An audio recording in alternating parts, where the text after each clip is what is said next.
সূরা ইউসুফ নাজিল হওয়ার কারণটা কেন সকলের জানা থাকতেও পারে, না থাকতেও পারে। একে একবারে সকলে জেনে নিন। একদিন 7 জন ইহুদি হযরতে উমর রাদিয়াল্লাহু তাআলা আনহুর সাথে এই মর্মে বিতর্কে লিপ্ত হয়ে বলে যে, তোমাদের কোরআন হতে আমাদের তৌরাত উত্তম। কিন্তু হযরতে উমর রাদিয়াল্লাহু তাআলা আনহু বলেন, না না না, তোমাদের তৌরাত হতে আমাদের কোরআন উত্তম। এইভাবে বিতর্ক শুরু হয়ে গেল যে তোমাদের তৌরাতের চাইতে আমাদের কোরআন উত্তম, আর তোমাদের কোরআনের চাইতে আমাদের তৌরাত উত্তম। এইভাবে বিতর্ক হয়ে গেল। তাতে ইহুদি বলল, আমাদের তৌরাত হযরত ইউসুফ আলাইহিস সালামের কাহিনী আছে, কিন্তু তোমাদের কোরআনে তা নেই। অথচ সে কাহিনীটি হলো সর্বোত্তম কাহিনী। হযরত উমর রাদিয়াল্লাহু তাআলা আনহু ইহুদিদের এক কথায় নিরুত্তর হয়ে গেলেন এবং বিমর্ষ অবস্থায়, মনমালিন্য অবস্থায় রাসূল পাক সাল্লাল্লাহু আলাইহি ওয়াসাল্লামের কাছে এসে ঘটনাটি বিস্তারিতভাবে করলেন। হযরতে নবী পাক সাল্লাল্লাহু আলাইহি ওয়াসাল্লাম বিষয়টি শুনে তৎক্ষণিক কোনো জবাব না দিয়ে বিষয়টি নিয়ে ভাবতে লাগলেন। এত মধ্যে আল্লাহু পাক, আল্লাহর পক্ষ থেকে ফেরেশতা হযরতে জিবরিল আলাইহিস সালাম এসে রাসূল পাক সাল্লাল্লাহু আলাইহি ওয়াসাল্লামের কাছে হযরতে ইউসুফ আলাইহিস সালামের কাহিনীর আয়াত সমূহ পৌঁছে দিলেন। এ বাবাজি আমার, সোনা মালিকেরা, উল্লেখিত কাহিনীটি ধারাবাহিকভাবে নিয়ন্ত্রণ বর্ণনা হলো। হযরতে ইউসুফ আলাইহিস সালাম হযরতে ইয়াকুব আলাইহিস সালামের দ্বিতীয় স্ত্রীর রাহিলার গর্ভে জন্মগ্রহণ করেন। তারপরে রাহিলার গর্ভ বনিয়ামিন নামে আরো একটি পুত্র সন্তান জন্মগ্রহণ করেন। এই দুজন ছাড়া ইয়াকুব আলাইহিস সালামের আরো 10 জন পুত্র সন্তান ছিল। তারা সকলে অন্যান্য স্ত্রীদের গর্ভের বনিয়ামিনের জন্মগ্রহণের কিছুদিনের পরেই তার মাতা রাহিলা পরলোক গমন করেছিলেন, মৃত্যুবরণ করেছিলেন। এ সময় হযরতে ইউসুফ আলাইহিস সালাম এর বয়স ছিল মাত্র 5 বছর। হযরতে ইয়াকুব আলাইহিস সালামের সকল সন্তানদের মধ্যে হযরতে ইউসুফ আলাইহিস সালাম ছিলেন অত্যধিক সুশ্রী, সুন্দর এবং তার চেহারা উজ্জ্বল। তার সৌভাগ্য স্বভাব চরিত্র অত্যন্ত সুন্দর ছিল। এই জন্য হযরতে ইয়াকুব তাকে অত্যধিক স্নেহ ভালোবাসতেন। জোরে বলুন সুবহানাল্লাহ। হযরতে ইয়াকুব আলাইহিস সালামের এক ভাগ্নি ছিলেন। একদিন তিনি ভাই হযরতে ইয়াকুব আলাইহিস সালামকে বললেন, হে ভাই, আপনার অনেক সন্তানাদি আছে, এদের প্রতিপালন করা খুবই কষ্টের কথা। সুতরাং আপনি অন্তত আপনার একটি পুত্রকে আমার কাছে দেন, হযরতে আমি তাকে লালন পালন করতে পারি। এ বলে তিনি হযরতে ইউসুফ আলাইহিস সালামকে নিজের বাড়ি নিয়ে গেলেন।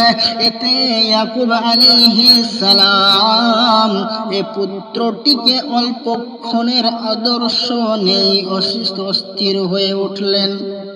হযরতে ইউসুফ আলাইহিস সালাম না থাকায় হযরতে ইয়াকুব আলাইহিস সালাম আপনার অস্থির হয়ে পড়লেন। তাকে দেখতে পাচ্ছেন না, অন্তত ভালোবাসতেন খুবই, তাই তাকে কাছে পেতে চান। তিনি ছুটে গেলেন বোনের বাড়িতে পুত্রকে দেখার জন্য। হাহারে, পুত্রর প্রতি ইয়াকুব আলাইহিস সালামের কত মহব্বত। এইভাবে হযরত ইউসুফ আলাইহিস সালাম যতদিন তার ফুফুর বাড়িতে ছিলেন, পিতা ইয়াকুব আলাইহিস সালাম বারবার গিয়ে তাকে দেখে আসতেন, বারবার গিয়ে তাকে দেখে আসতেন।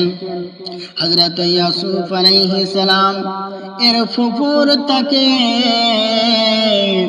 খুবই স্নেহ করতেন, ভালোবাসতেন এবং খুবই তাদের যত্ন লালন পালন করতেন। কেননা তার আদর্শ নিয়ে তিনি অন্তত খুব খুশি হয়েছিলেন।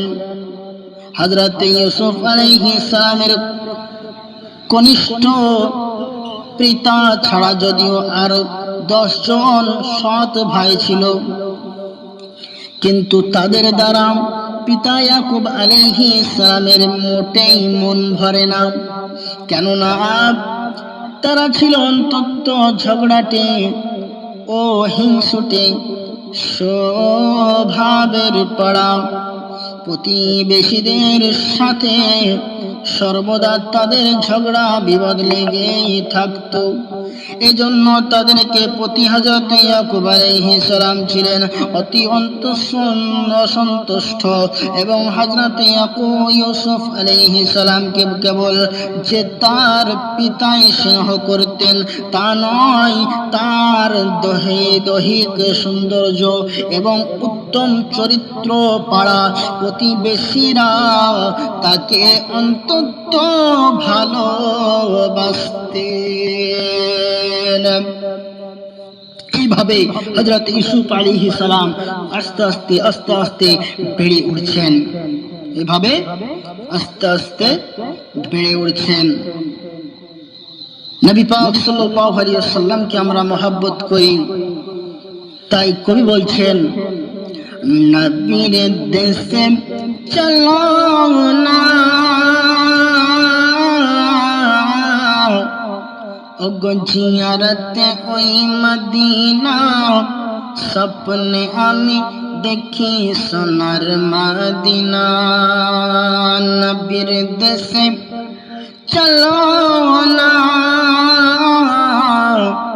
ওগো জিয়ারতে ওই মদিনা, স্বপ্নে আমি দেখি সোনার মদিনা।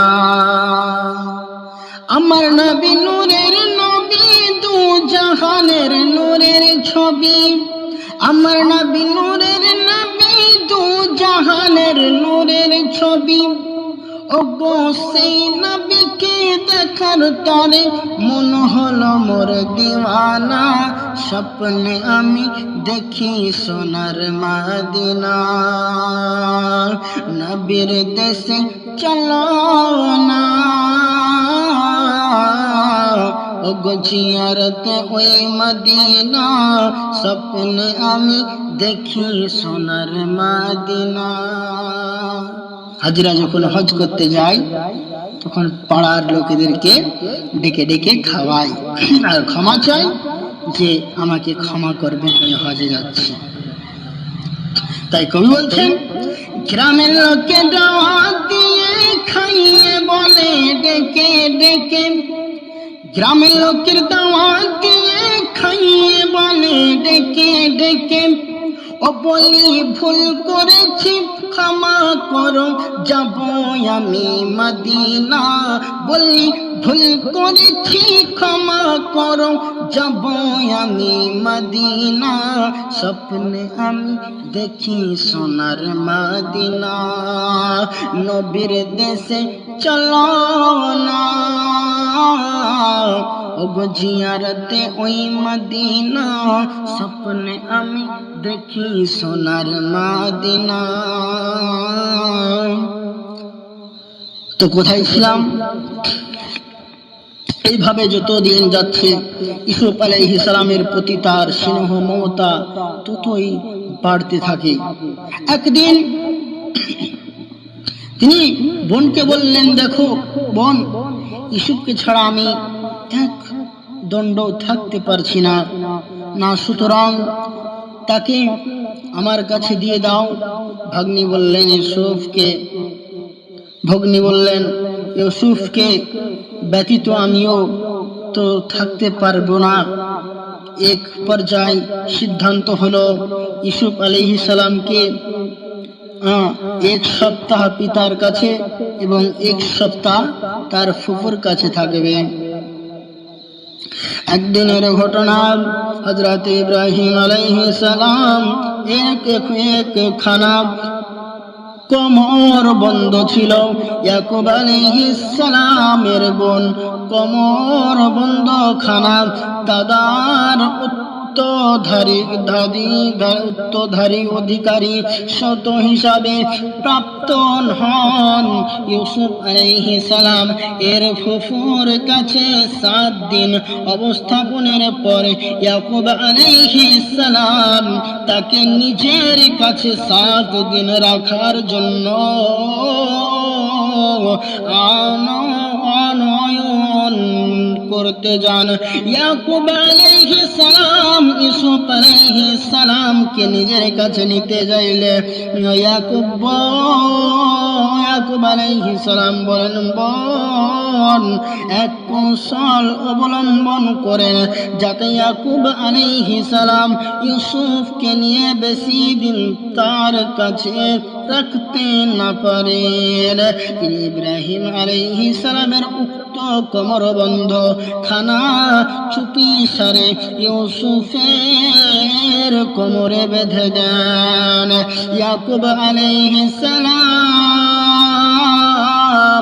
এর বোনের উদ্দেশ্য ছিল কোমর বন্ধন নিয়ে যাওয়ার অজুহাতে ইউসুফকে সার্বক্ষণিক ভাবে নিজের কাছে রেখে দেবেন। ইব্রাহিম আলাইহিস সালাম এর শরিয়াতে বিধান ছিল কেহ কারো কোনো দ্রব্য সামগ্রী চুরি করে ধরা পড়লে সে চুরিকৃত দ্রব্যর আপনার কারণে মালিকের গোলাম হয়ে যেতে। ফুফুর কাছে 7 দিন অবস্থাপন করার পরই ইয়াকুব আলাইহিস সালাম ইউসুফকে নিজের কাছে নিয়ে আসেন। হযরত ইয়াকুব আলাইহিস সালাম এর কাছে ইউসুফকে আনার পরে ইয়াকুবের বোন এসে বলল, আমার আব্বার কোমর বন্ধ পাচ্ছি না। নিশ্চয় ইউসুফের সাথে যারা ছিল তারা এ কোমর বন্ধ চুরি করেছে। তুমি সবাইকে হাজির করো। মিছিমিছি এসব কথাবার্তা বলে ইয়াকুবের বোন ইউসুফের কাছে গিয়ে তার কোমর থেকে ঝটপট কোমর বন্ধন খুলে নেন। কোমর বন্ধন খুলে বললেন, এখন ইউসুফ আমার কাছে অপরাধী, তাই সে আমার কাছে বন্দী থাকবে এবং আমার খিদমত করবে।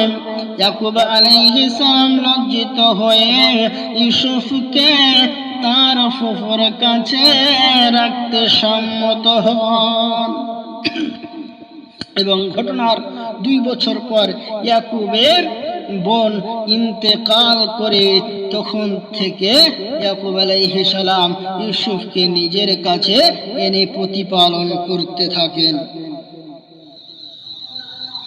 এবং হযরত ইউসুফ আলাইহিস সালাম আরো অনেক বড় ঘটনা রয়েছে। একদিন ইউসুফ আলাইহিস সালাম পিতাকে বললেন, আমি গত রাতে স্বপ্নে দেখেছি সূর্য, চন্দ্র এবং 11টি নক্ষত্র আকাশ থেকে অবতরণ করে আমাকে সিজদা করছে। ইউসুফ আলাইহিস সালাম এর স্বপ্নে বর্ণনা আল্লাহ তাআলা ইরশাদ করেন, إذ قال يوسف لأبيه يا أبت إني رأيت 11 كوكبا